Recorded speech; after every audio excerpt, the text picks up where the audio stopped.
Hey everybody, welcome to SAMA, Seattle Sacred Music and Art. I'm Darek Mazzone. Thanks for being here. Hope you're doing well. Thanks for taking the time to join us and hear these stories of various artists, producers, writers who are creating something interesting in the space of music. As always, if you like this content, please subscribe, please share it, please like it, press the little button so that more people out there can learn about it and maybe have a better day. Today, we're digging deep into digging deep. I have two people on. One is a archivist named Jonathan Ward. He's a Grammy Nominated producer and compiler of early commercial sound recordings from around the world. Since 2007, he has published his writing along with discs from his collection on the amazing blog called Excavated Shellac, as well as on numerous releases with the also amazing Dust to Digital label. And Excavated Shellac was one of my favorite records of 2021, and it's been nominated for a Grammy. So congratulations, Jonathan. And also we have our dear friend Robert Millis, also a collector and a sharer of amazing music from all over the world. He's an experimental musician, sound artist, and a Fulbright scholar who has traveled widely to learn and exchange music lore, gives talks, and presents all different types of gramophones. His recent book, Indian Talking Machine, on the also amazing Sublime Frequencies label, which looks at the history of recording music in India. He also did a record that we just did a whole piece on about the history of Japanese musical recordings, and also he spent some time looking at the history of recording throughout Central Asia and India with Derban Bhattacharya, an amazing book that we also did some work with for Sama. Jonathan, Robert, hello. Hi, Darek. Hi. How's it going? Going good. Good to see you, John. Likewise, John Rob. and I have been friends for a long time. Yeah, Rob I and know, I. but Have, sorry, Rob and I have been, I guess, cohorts, colleagues since maybe 2007 or so, working on various That's awesome. projects together. Yeah. How do you guys find each other? It was Excavated Shellac, which I'm pretty sure I found you through that when I was researching Victrola Favorites, which is a book that I did and came out in 2008, also on Dust to Digital, actually. But in the course of researching that, I think I came across Jonathan and connected right away. Yeah, you guys have a lot to talk about. Yeah. You're yeah. a small little gang, a tribe of hunters. Well, Are you guys like mushroom hunters? Is it like that, where it's like No. this is where I go to find it, No, or no, that's a you're total willing myth. to share you're willing to share the fertile grounds for others? It's probably closer when- to that for Rob than me. I think one of the things that's interesting is that Jonathan has a very different approach to how he comes up with the records that he's got, much more refined. Tell me about you. Rob, tell me about your approach, and then Jonathan, tell me about your approach to how you put these records out, how you find them. Because to me, it's a duality. It's like there are people out there that just collect the records and they want to know that they have them. This is mine, and there are others that collect them, and then collect them in a context to be able to share them with the world because they're important to them. I mean, for me, it started many, many years ago, looking for interesting sounds. Though, actually, it really began way back even in high school when I accidentally discovered a Jelly Roll Morton record, an LP that had all of his 1920s sides on it. And I loved it, and this was a time when I should have been listening to Led Zeppelin or AC/DC or whatever, which I also listened to, but something about this early vintage jazz really caught my ear. And so that's kind of what got me into it. And then later I became really fascinated with the gramophones themselves and the old ways of making recordings and how recording was discovered. I became kind of interested in that. And then as a way to learn about music from places that I was traveling, it became really interesting to go to antique stores and meet other collectors and kind of buy 78s on the ground as a way to get into a culture. So I've always been kind of a scrounger. I like going to stores, I like going to antique stores, I like going to thrift stores, flea markets, and finding stuff. They become kind of talismans and mementos of trips and places I've been, things like Okay. that. Okay, so it's a touchstone for you. Like you Yeah, remember where you found this, you remember what was going on. You yeah, exactly. And with 78s, I'll give just about anything a try. mhm. Uh, I have a much more focused and specific collection of LPs. If I am a collector, I'm more of a collector of LPs than an accumulator of 78s, I think. Okay. What when does this become something you want to share? Because Jonathan, you created the website, you created the blog. So did you want to start sharing quickly with this? Like as soon as you saw the platform, hey, I could take this and just present it. Yeah, Or no, or what? music blogs were plenty at that time. I think my approach, actually, Rob and I have similar backgrounds in the sense that we're interested in different sounds and things that we haven't heard before, just on a personal level. That's completely personal and subjective, and we carry our own meanings and tastes through all of that. But that's how I started to get interested in early recordings from around the world, but also I approached it from an interest in the recording industry and the vast amount of recordings that were made, and at least some were documented, many were not. The amount of information that wasn't documented, Mm-hmm. and the amount of misinformation that people had about what was and wasn't recorded, and how that industry operated. And the more that I dug into that, and while at the same time being interested in the music, that has sort of carried me forward. So I do travel a lot, and I do look for records when I travel, no doubt. But a lot of my collecting and accumulating is pretty specific from dealers all across the globe. It's not very romantic and extravagant at all. It's pretty much a consumer-based sort of collecting. But I'm really picky. And a lot of things I know about that other people don't. It's just, and I like to try things that I've never heard. That's the only way to hear it sometimes. The vast amount of music in the 20th century, you're never going to get a chance to hear it unless you find the original copy on 78. That's it. And so Yeah. that's part of the sharing interest as well. If you have something rare and interesting, you might as well share it with somebody instead of just holding on to it. But share it with context, share it with some interesting information, tell a story, show that you're not just bragging about it or abusing another culture, with your opinions and things like that. So I try to approach it that way. And I started the blog in 2007. And that led me to Dust to Digital and a group of friends who were also interested in these things too. And it kind of took off from there. You spoke about not being able to hear music unless you found the 78s. Let's go into that a little bit more because the history of recorded music started with Edison, and then correct me if I'm wrong here. The thing that I found really interesting Depends on is how that far back you want to go. Yeah, well exactly. let's go back into yes, but let's go back into the context of you found Jelly Roll Morton, so you found this jazz artist from the 20s, and most people when they think of 78s, when they think of this time, they think of classical and jazz, and that's kind of it, and it's great. But you started digging into music from different cultures.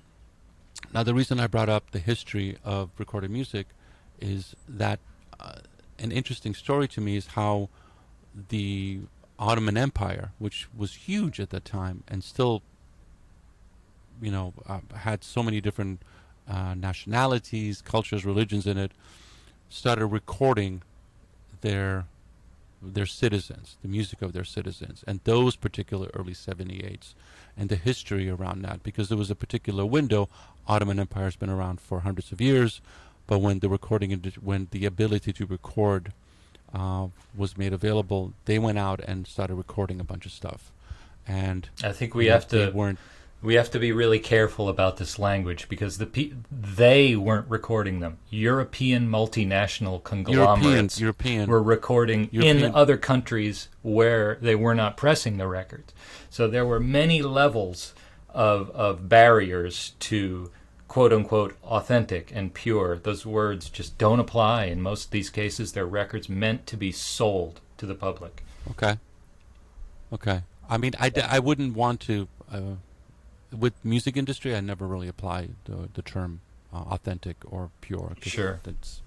Everybody's got a freaking opinion. It's tricky. I think randomly plenty of very interesting things were recorded because they certainly didn't know what would sell. When I say they, as Jonathan said, the European recording concerns, didn't know what would sell, didn't really have any indication of what they were recording. They turned up and there would be a local guide that had been hired from various reasons that would bring people in. And sometimes within that, amazing performances, amazing, rare, unique, pure performances got recorded. But the intention was always to make something that they could sell gramophones with back to the cultures. And it also depended on the political situation in the country at the time. Certainly in Turkey and definitely in South America, there was a governmental interest in only recording certain types of music, and that was applied to, and that trickled down to the recording sessions in a lot of cases. Primarily what was recorded in Turkey was Turkish classical music that was approved by Ataturk. It was pretty strict in some cases. So finding those little slivers, like Rob suggests, these little veins of local music that was recorded, really it adds a holistic approach to the entire menu, I guess. It does. I am personally grateful that, even though it was a capitalist attempt to try to sell product, no quarrel, but that they actually went and did this. It was like, let's just see what happens. And also, I am grateful that this continued, and when the various migrations started to happen, especially people moving in from all over Central Europe and Eastern Europe and the Middle East to the United States, these records went with them. And there was still an opportunity to record and present and play with that, where you had these different cultures creating their artwork, creating something of almost like a way to still have a touchstone to home here. So I'm not so, I'm a grown-ass man, so I'm not going to be like angry. It's like, how dare these white people record these people and claim that some way, somehow. It's like, I'm glad they were recorded. I'm not going to go into the politics of that, but I'm grateful that we have this. I'm grateful that we have these records now, and I'm grateful that we have your blog, and now we have it's nominated for a Grammy, and you're working with Dust to Digital. This is a label that seems to have struck fire somehow, where people are really interested in this. When I play the music that you have produced, Opikapende or any of the records, there's a reaction from my fans to this that's different than if I'm playing something new from someplace else. There's a story there. There's a really interesting connection that comes from this that ends up being really interesting. An interesting point. I mean, that people do have a response to older music, and I don't know if there's a romance or a nostalgia involved with that, but I know what you mean. There's something there. There's something there that that connects them. If they're like second, third generation immigrant, it connects them to that in an interesting way. You know, my daughters are discovering their Polishness. They're discovering they're like, oh, this is me. This is part of my culture. And so one of the reasons I wanted to talk to you guys about this is that A, applaud you. You're doing good work. This is important. And two, it has an impact. It has an impact that I didn't expect. There was always this small group of people that really love this stuff, and that's it. Now this is spreading. You know, this is in a really wonderful way. There's a whole generation that's like, I want to go deeper into this thing. They've been vetted or primed to go deeper into this, into the stories around this, and the deeper the stories, the more interesting it is. It's like I will get the most intriguing emails and texts when I'm on the air of people who want to know more about this, because I think they weren't expecting it. They weren't expecting these types of sounds, this type of instrumentation, this type of complexity, even, because they've just been spoon-fed the same stuff over and over again. And so when they hear this, their minds are blown because they didn't expect this thing to happen. It's almost like a sci-fi movie. It's like, what is this language? What's happening here? How is this thing going? And once they get a taste of it, it's like cuisine. You know, once you've had Szechuan peppers, you want more of it. Once you've had hot sauce, everything else gets kind of like, well, you know, meat and potatoes. Well, now so you're touching on our addictions. Yes, we talk about Szechuan food a lot. We do, actually. Yeah. Okay. And kiss. I mean, not Szechuan food and kiss. There's nothing wrong with that either. Not at the same time. At the same time. But the band Kiss, obviously. But it does become an addiction. It does become, you want to know more. You want to find more. You want to find the interesting thing. I think, I mean, I am a dabbler in your tribe. You guys are, you know, shamanic in it, shall we say. That's an interesting place to be. To be at a place where you're sharing this and presenting this, and now that you have the attention of the world around us, tell me how that feels, and what would you do, and were you expecting this? Tell me more. For me, myself, I just like to focus on the matter at hand, which is recognizing the hugeness of the global recording industry outside of music that's either Western classical or American popular music, etc. Because it's so huge and almost none of it is available statistically, for us to consume today. So I think it's really interesting to, kind of bring these recordings a second life, really. But I guess I have to say I'm ambivalent as to say whether or not how that's going to affect the future and people's. I still feel like it, at least for me and my experience, that the people who are interested in this kind of music and exploring it is still pretty niche. I don't have a lot of hope for it to continue. I'm afraid I'll keep doing it because I love it and I want to talk to people who are interested in it. But it's hard. It's like getting people to watch movies with subtitles. The vast amount of people, it's not even in their world. So I'd like to keep trying. Because I think it's interesting, and I do agree with you, Darek, that there are a lot of moments where you can be shocked into submission by hearing a kind of music that you have just had no idea was recorded so early, or just has an interesting effect on you, and you want other people to feel the same way because you want to share it, and you love your friends, and you want to incorporate some kind of musical camaraderie with anybody you can. But, you know, it's also a really lonely thing to be a 78 collector. There's so few of us. Everybody is interested in different things. Everyone is extremely eccentric in their old, bizarre ways. That if you can connect with some other 78 collector in just a little bit, like your friends, you know, you might have nothing else in common in life, you know, but like, oh, yeah, there's this one thing. Oh, he's a great guy, you know, but he's out, you know, doing terrible things. Who knows? But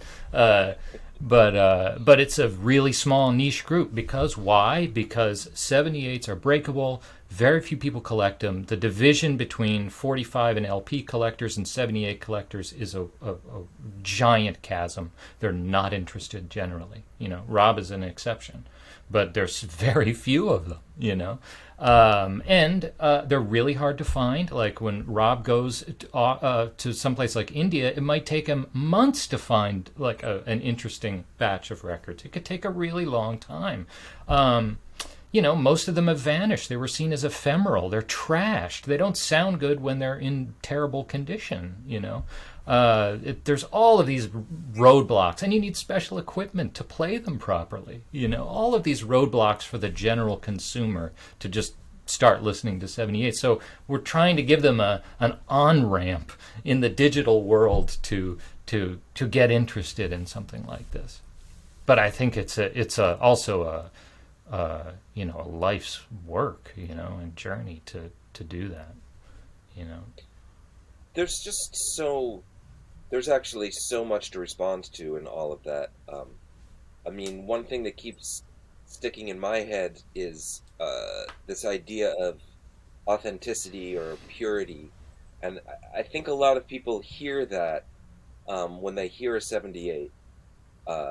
It sounds old, and therefore it's closer to some primordial time. It's closer to an oral tradition, closer to a time when the world wasn't so connected. And that is totally true. But a lot of that is also centered in nostalgia and sort of a romance and a story that isn't actually true because, as Jonathan said, it was these European recording concerns coming over to countries and literally saying, you know, this piece might be 25 minutes long, but we can only record 3 minutes, and your bass instrument doesn't work, so we need to use a tuba instead, or whatever it is. But still, I love those stories, even if they don't really exist, this idea of purity, and I think, and this idea of authenticity, and when you get into it, you realize that it's not there as much as you thought it might be, but the allure of that story is very strong for a lot of people, as it is for me. And so it's a nice starting point to think these thoughts about this is some obscure primordial sound crying from the darkness, and when actually it isn't. But it's a great path to begin on. I think so too.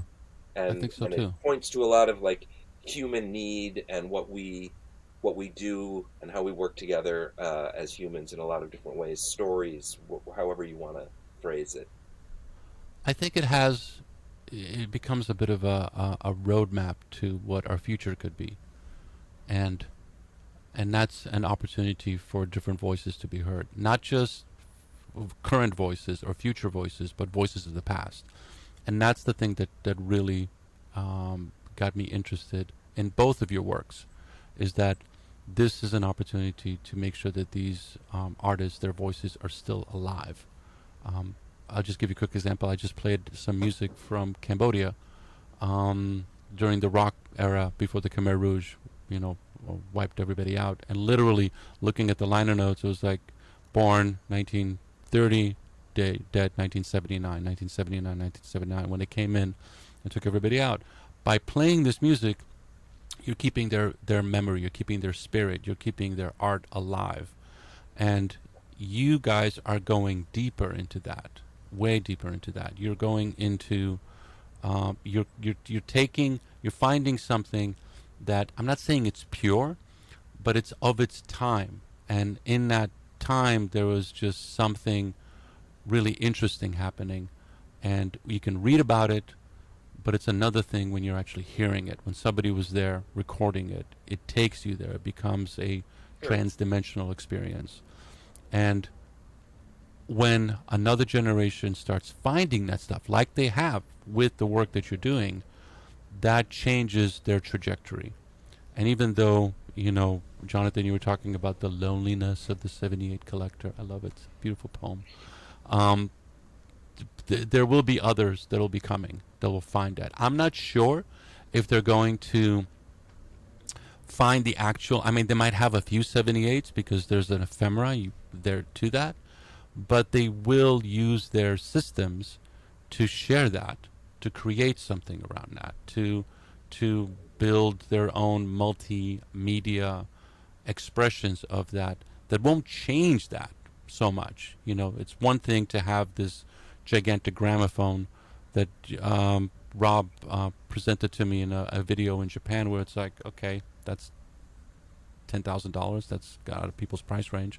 But it's another thing when you have a Spotify playlist and the stuff is there. Okay. Okay. Thanks. Even better. But it becomes a really interesting way to, I was joking with the shamanic reference, but I'm kind of not, because it is a really interesting, magical thing that you're creating here by taking something from this time, this place, this culture, this identity, and bringing it to the world at large. And, we're all of a certain age, but my kids, other people's kids, are going to discover it, and they're going to ingest it and transmutate it into something else altogether. And at least they'll have that. They'll have that thing to work with to see what can come from it. Yeah, that's I think the point, really, and that's probably one of the reasons why we're really doing this. It's sort of like being, without sounding haughty, it's like you're like an interlocutor. Be haughty. No, it's not my style. If you're sort of an interlocutor between the collector world and scholarship world. Because you're not just either. I would not consider myself a scholar, but I don't just consider myself a collector either. I try to do something with what I have, but try to do it in a way that just fits in between those worlds. And of course, it should be said that I'm doing it because I love those pieces of music. I can't get enough of them. That's the primary driving factor in all of that. The rest comes after, but that's definitely. What are some of your favorites on that record? Oh gosh, and some of the ones might surprise you. They're the sacred and the profane, really. The just two that come to mind. Certainly the track from Mauritania, because it was not really known or widely known that Mauritanian music was recorded on 78. It's the first time that anyone has ever reissued anything from that series. They're almost completely and totally unknown, all of those recordings. They've never seen the light of day. And then I love that particular music, but, it could have been recorded yesterday, those tracks. That is the style, And another one would be the harp guitar performance by Pasquale Tarafo. That's a very highbrow piece, and I think it's fun. Rob and I like to talk about, if you play a 78 properly, especially during the electric era, they can sound amazing. Like they don't sound like scratchy records. A lot of times. Sometimes, of course, they will. But that Columbia recording, the bass on that recording will blow the room away. It's so well done. And it's an original piece based on some folkloric melodies that Tarafo, and he's playing this whacked out instrument that he carved from wood and whatnot. But it's a pretty refined piece of work, But I wanted to include both of those types and both of those things in the same world in that collection, so you can experience them both and put them at the same level. Because I think one of the things that is great is the way 78s are kind of an immediate, especially some of that stuff that you were just talking about, like the later 78 recordings from the 40s and into the 50s, and in many countries they were recording 78s well into the 60s, but the medium had become so refined by, say, the 50s that it does sound really good. They got it to sound really good with a minimal amount of microphones, which in a way kind of mimics how humans perceive things as just one person. There is a lack of studio interference in between the recording and the final output, which I think contributes somehow to some of what we're talking about. And then there's also that they couldn't do overdubs and do too much editing, so they kind of had to get it right to play. And I think all of these things contribute somehow to what we're hearing with a certain genre of 78s, a certain era of 78s. The earlier you get, the more it is scratchy, thinner sounding. Different shellac compounds used in the makeup of the discs and all of that. Yeah, that improved greatly by the 50s. But also a huge paradigm shift in recording that isn't talked about as much, or should be maybe in the context of 78s, is the invention of the portable tape recorder in the late 40s. That spread really quickly, and that's one of the reasons why you have recordings from Congo from the late 40s that just changed everything in African popular music. That just changed everything. It enabled any person who owned a store could get a tape recorder and just go out and record somebody, rather than having the engineers come to the port and then set up for a month, and then all of this. That was out the window. So you had a lot of interesting music locally done in the 50s, actually, globally speaking.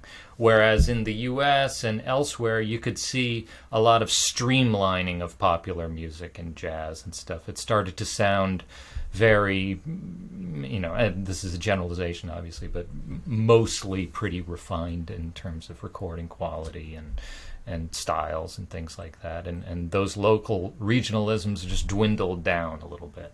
Whereas in the 50s, globally, you had, interesting records coming out in Panama and Curacao and Morocco and all of these places on these local labels. There was plenty of great local label action happening in America, though. There was not nearly as much in the 50s. I mean, there was far more in the 50s, but yeah. Definitely it had changed, but there was so many local blues and folk and country things happening, little labels popping up in the South, and then there was a lot of these, the sort of European diaspora that had come to America that started record labels. So there still was an undercurrent of things under the, what had basically happened with a lot of music was that they figured out what was selling. Yeah. They figured out that something like the Andrews Sisters, for example, was going to sell. So let's record that and record things that sound like that, because I'm going to invest some money and I want to make sure I get my money back, plus some. So that's really what had started to change. And to go way back to the beginning of our conversation, there's different ways that you can survive in the music industry. And I think it's fairly interesting. It was during this period, to me anyway, that it really separated to this big commercial concern, and then there was still these smaller labels underneath it that were doing interesting things, but things really started to separate in terms of commercial viability, perhaps. Yeah. But there was a lot of that serving local communities record labels, right? Yeah, which is great. I mean, building that, yeah, and again, not documented really at all. Mostly, There was a whole label by a Macedonian guy based out of Detroit, a 78 label. He had them all privately pressed by himself and sold them out of his store.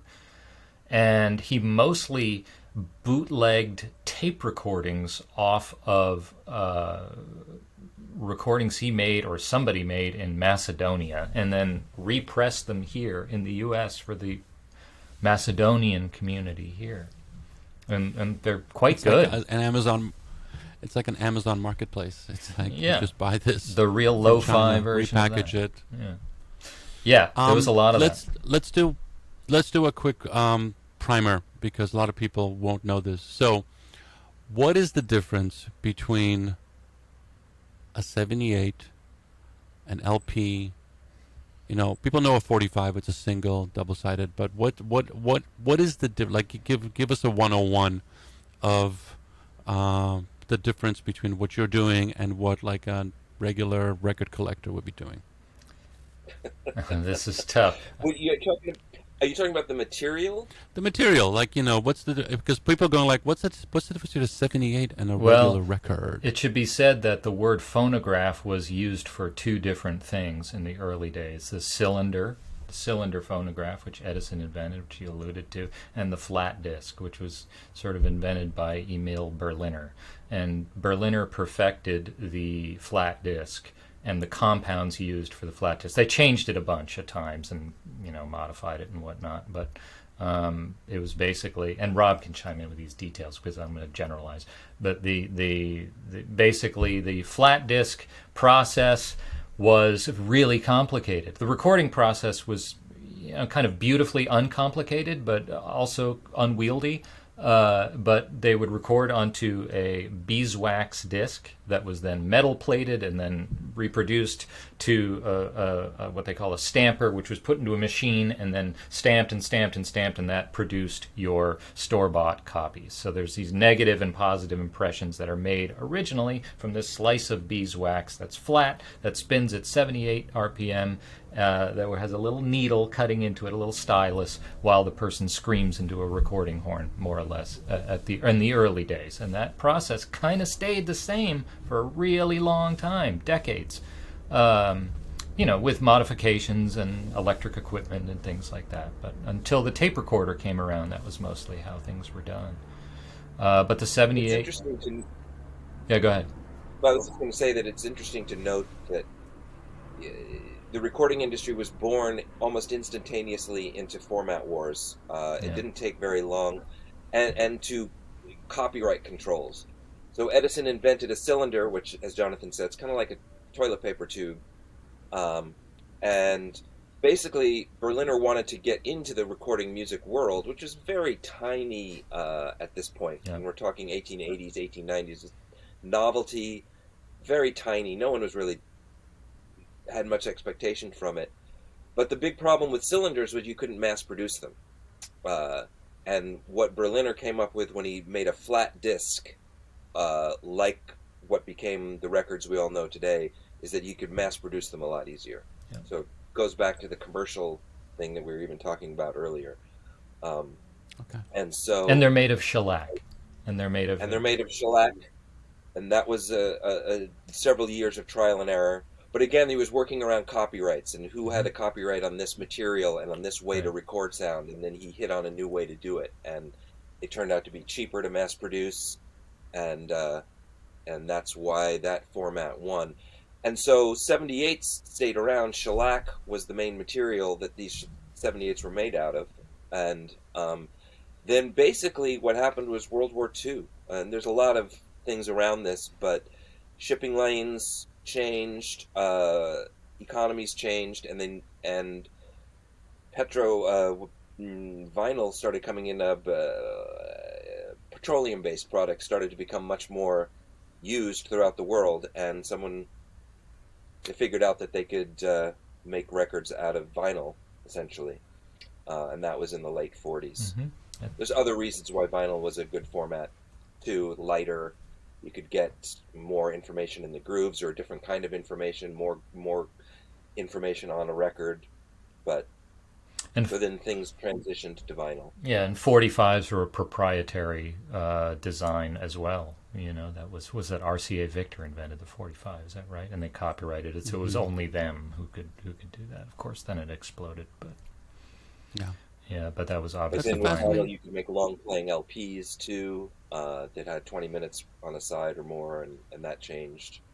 Pathé in France had their own sort of in-between method of making flat discs. They actually recorded everything on cylinder and then had this odd machine that played the cylinder and also recorded it onto a disc at the same time. So everything that Pathé came out with on record, and they were a major producer up until until they were purchased, was originally recorded on cylinder up until the late 1920s, which is tens and hundreds of thousands of discs, using this very odd in-between method. Like, we're not recording it on beeswax, we're recording it on cylinder and transferring it, and the recordings suffer because of that. But what are you going to do? It was all copyright and restrictions and trademarks and all that.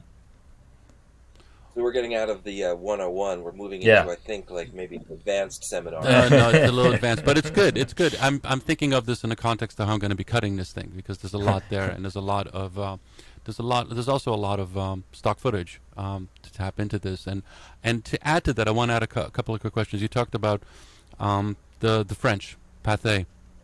Obviously, they had a huge empire, especially in Africa, and this goes back to your Opik Pende record. Did they go as a colonizer and record? No. And were they interested in the music and the culture that was going on? Only in North Africa, where they're North African colonies. They did record there, and other French concerns recorded there in the early days. But sub-Saharan Africa was largely ignored by most of the European conglomerates until the late 1920s. They just didn't see it as a market. Excuse me. But by the late 1920s, they started recording some West African material, and that really took off. They discovered the Brits recorded it, and they actually shipped Ghanaian musicians to London and recorded about 500 discs over the course of a couple of years, an extraordinary amount of material. With a small number of musicians recorded an extraordinary amount of material during those days. But at the same time, they started doing that. HMV began recording East African musicians. And then by 1930, South African musicians were being recorded. Black South African musicians, not Afrikaans. And then the Depression hit, and things pretty much got cut off. So there was a lot of activity, and then a complete dip, and then by the late 30s, starting to ramp up again, and then World War II shut it off again. Sub-Saharan African recording really took off after World War II. And by then, the playing field for the European companies had been destroyed by the advent of all of these smaller labels looking to get into the game, who knew the music better and knew their audience better. And so that was when you had that regionalism. You could see much more of it than you had before. You had some really important recordings made in the late 20s and early 30s for sure. But by after World War II, it was just, in Kenya alone, in the by the late 50s, there were about 75, 78 labels that were operating. Extraordinary amount, just like pumping out material. And locally owned, mostly by many Indian shop owners who just kind of worked the industry. And just an explosion of activity there. It's interesting that you mentioned India too, because how do I put this? There was a lot of what did come in India. Also, this happened in Japan a little bit later, but there was a sense of anti-colonial sentiment with recording, with some regional recording. In India, when they started to develop their own little recording companies, again, most of which were either silently owned by colonial concerns or financed in some way by that. But it was very important that at one point that things became manufactured in India, recorded in India, Indian-owned record label. And it was a way to sort of create their own identity outside of the colonial world that they were inhabiting. And there was a push towards this in India, and in some places. There's so many regional languages in India, so many different...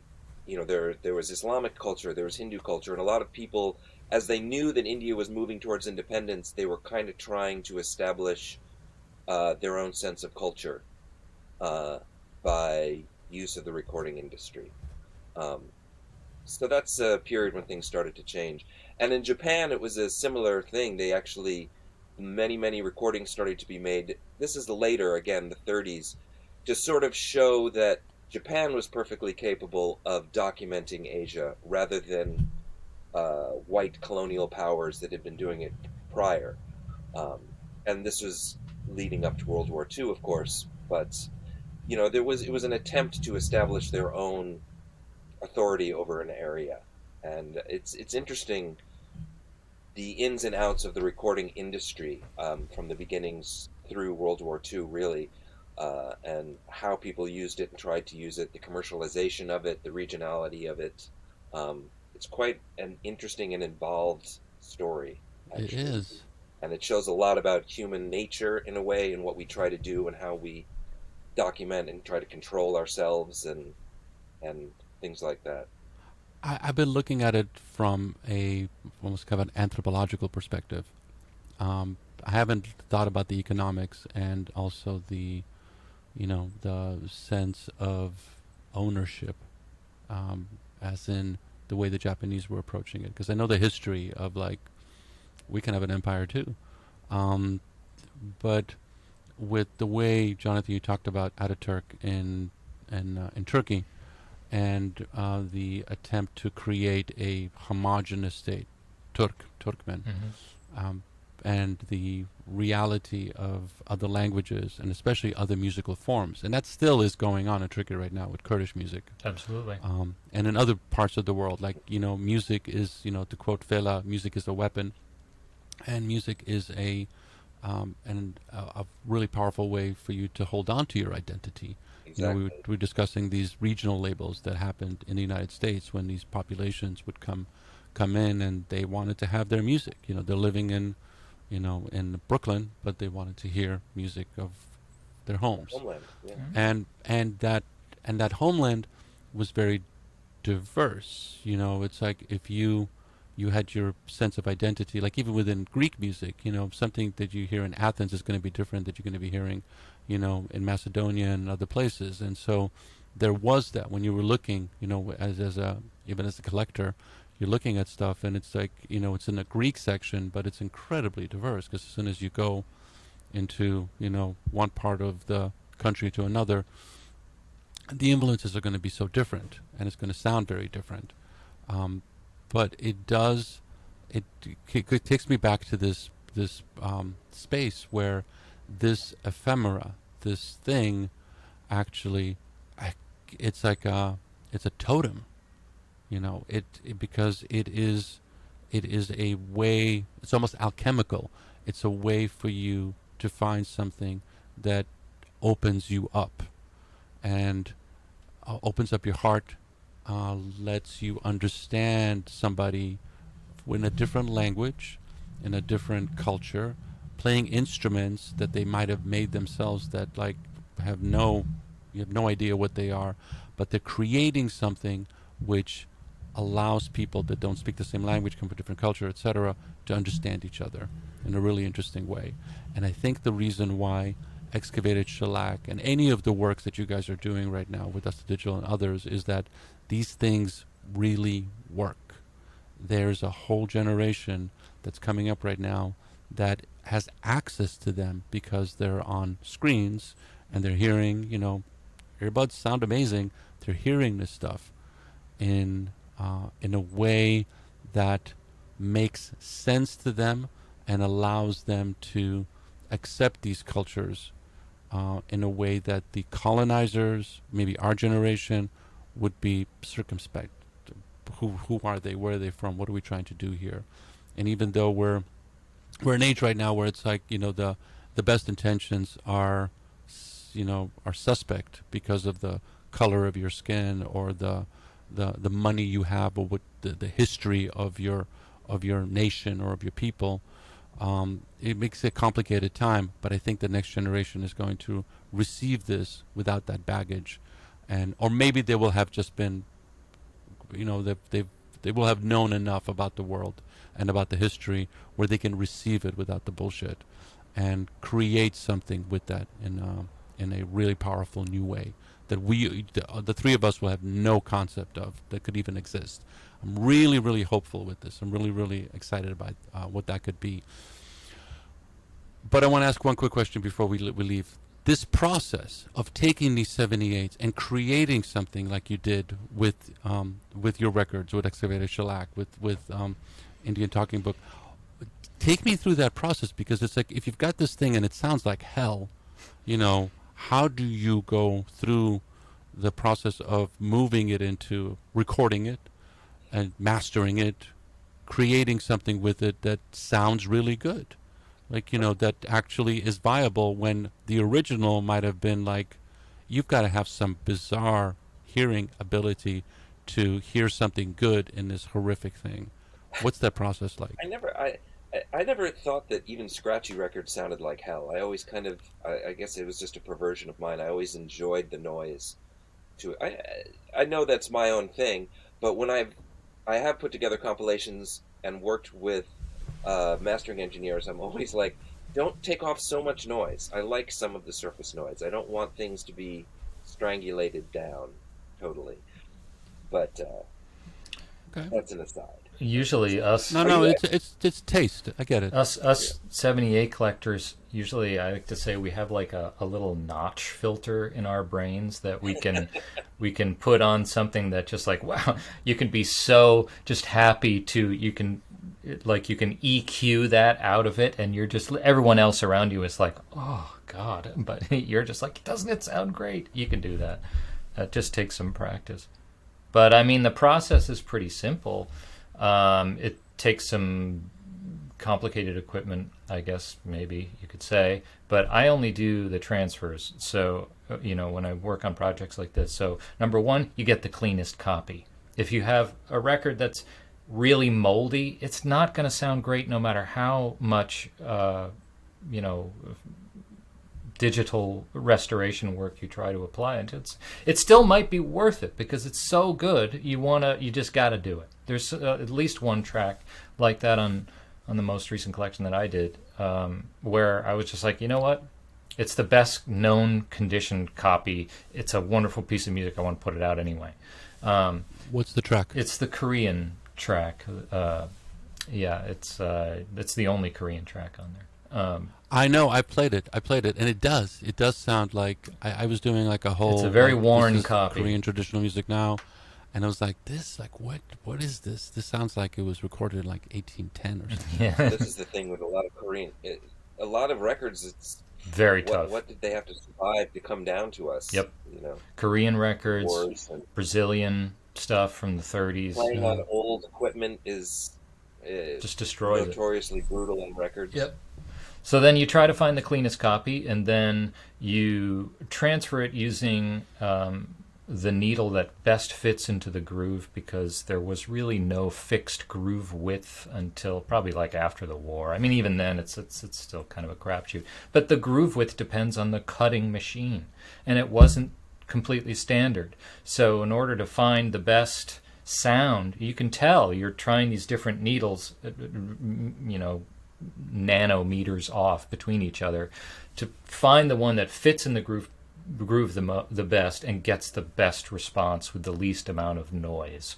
Then you transfer it. Is it all audio? You can or tell. Are you actually looking? Do you have like a magnifying glass and you're actually looking? Usually you don't need that. that. It fits? Usually you can tell. Yeah, you can tell with your ears. You can tell that the needle is bottoming out in the groove too much, or it's riding above the noise a little bit too much. And But I'm going to jump in here real quick and say that Jonathan's got a lot of experience, and so he can look at something and say, this is a mid-30s Columbia pressing, so I'm going to go in this direction needle-wise right away.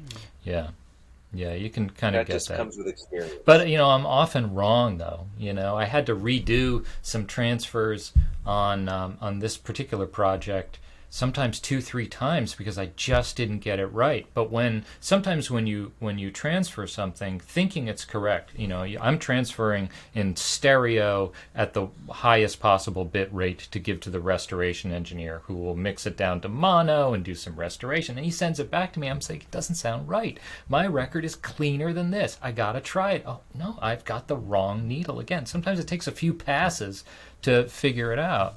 And also the other issue, and this came up with Rob's project, less so with mine, although I did make some adjustments, is speed.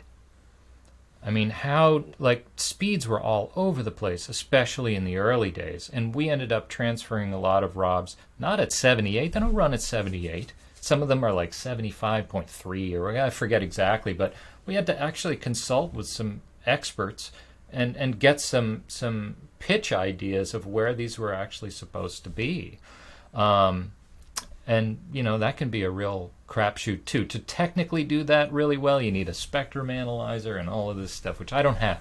I'm going to leave that to the restoration engineer. But I can provide a good transfer, Is there a point where you just have to say, like, this is as best as it can be? You're not completely satisfied, but you're like, I don't know what else I to do. have run into a couple of situations where I borrowed a specific size needle from a friend because I didn't have one and didn't have time to order one and get it because it takes some time, and these needles are expensive. So I have gotten to a couple of things where I know this will be good, but I just don't have the equipment. That's happened a couple of times, yeah. I have the right needle size here for you, John. What's that now? This works. This works with every single. Oh, fantastic! 78. Yes, that's great. This is an actual. I just happen to have it sitting right here. This is an actual, like, from the 20s old. So you can see how heavy this thing is made out of metal. It weighs like 400 pounds. Big steel. You're really strong. Those are record killers. And They're record killers. Yeah. They're beautiful pieces of machinery, but they do hurt your records. Yeah, even that is so. I'm gonna get more spiritual. Even the fact that every single time you play this, it brings it closer to death. Well, with a old gramophone. needles like this, for sure. Not with the. But new even any record. Yeah. But isn't it like fundamentally every time you play a record, it is it's not forever. If you were to just let it play, it will wear it down. Well, it's just like human life. Every day we get worn down exactly. a little bit. Yeah. Shaman. Yeah. There we go. This has been This awesome. is the great thing about actual shellac and vinyl is that it wears down, as opposed to digital. It's either there or it's not. Yes. Bit rot. These old. They have bit rot. Bit rot. Yeah. But that was the case with the early CDs, wasn't it? Yes. That Bit rot. They did. There's that But great. they just play or they didn't play, basically. At the end, they didn't wear down romantically like humans do. They didn't get refined with Exactly. age like a wine. There's that great saying. Is that it? There's that great saying I love to quote about digital preservation. This is done back in the 90s, and somebody, this digital preservation said, how long will a digital file last? And the answer is forever or 5 years, whichever comes first. And it's still true. Digital files they don't have the lifetime of a record, Analog material will last much longer if you keep it in the proper conditions. Digital files, forget about it. Well, we This don't is know. true. We don't know what's going to happen. Yeah, we don't All know. of it, but now it's all. Broadly, this whole industry allowed something to be captured that was never captured before, Yes. and then copied, and then shared and disseminated for a long time. I remember when I was interviewing Rob about his the Japanese record, and it was like we were talking about what was it called, Gagaku? Was that the form? Mm-hmm. That this was never heard before. This was just for the emperor, only for the emperor, and the fact that you can now take this and capture, which leads me to the point I was talking about before. I'm grateful because this is beautiful art. It's amazing work that needs to be shared because it's part of our human story. And the fact that we're able to now share that every generation, which It brings up a very interesting point, though, in that how much things have changed in the 20th century. Whereas a piece of music like that, it wasn't supposed to be heard, as you just said, but now it can be heard. Now, someone can listen to a piece of religious music that's not from their religion, that would only have ever been sung in a church or a synagogue or whatever prior. This is very interesting how this has moved culture forward. You can appreciate something as a piece of music, as a piece of art, quite devoid from its original context. And I think this is great, but it's also something that we have had to get used to throughout the 20th century. It's complicated, especially when you're talking about First Nations recordings, and they've already been, there's been, ethnographic collections that have, as they should, have barriers to listening to them. Whereas at one point anybody could listen to this stuff, and now they're like, no, this is sacred material. We're only going to allow it under certain circumstances, and these are the rules that are being applied to recordings. It's interesting. And I think you also have cultural proprietary rules in a lot of countries that are based on all kinds of things. But like technically in Vietnam, I don't believe you're allowed to remove anything from the country that's older than 15 years. That would apply to most old records too. Now, is that law enforced? I have no idea. CDs, for God's sake. Right. 15 years. Yeah, exactly. Yeah, I know. That Kiss CD, Alive 2, the Vietnamese pressing. In Saigon. But no, in all seriousness, these are going to be the issues of the future that people are going to have to contend with and deal with, and making things available for cultural needs and rules. I think it will happen. And how we consume things. Because exactly, I mean, I might have the highest praise and the highest appreciation for a piece of sacred spiritual music, but if that's not how the people that are creating it are intending it to be heard, that becomes problematic. Even though I have nothing but respect for this music and I'm enjoying listening to it, it becomes a problem that completely that has agree. To be sorted out.